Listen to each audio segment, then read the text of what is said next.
Salutare, dragilor! Echipa EFI Solution vine în ajutorul tău cu o gamă completă de accesorii cu care te poți antrena acasă.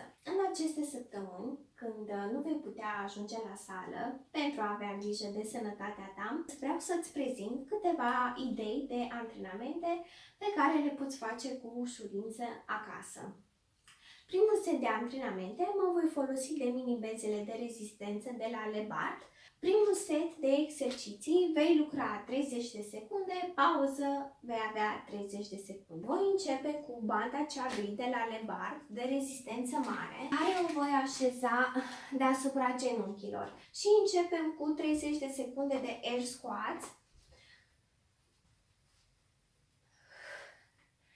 În execuția air squats-urilor,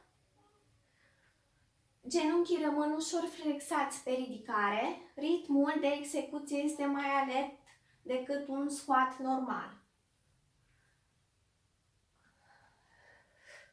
După ce execuți 30 de secunde air squats, ai pauză 30 de secunde, apoi vei începe cu 30 de secunde fandări în spate, păstrând banda de rezistență deasupra genunchilor.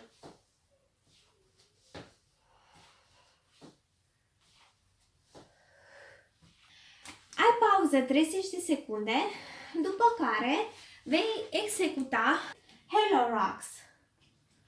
Vom lua mini-banda de rezistență roșie, brațele și picioarele sunt întinse, vreau să inspiri să-ți pregătești abdomenul, abdomenul rămâne în contracție, balans ușor,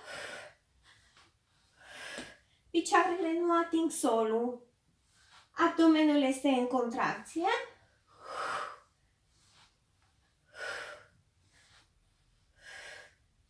Puțină rezistență la brațe.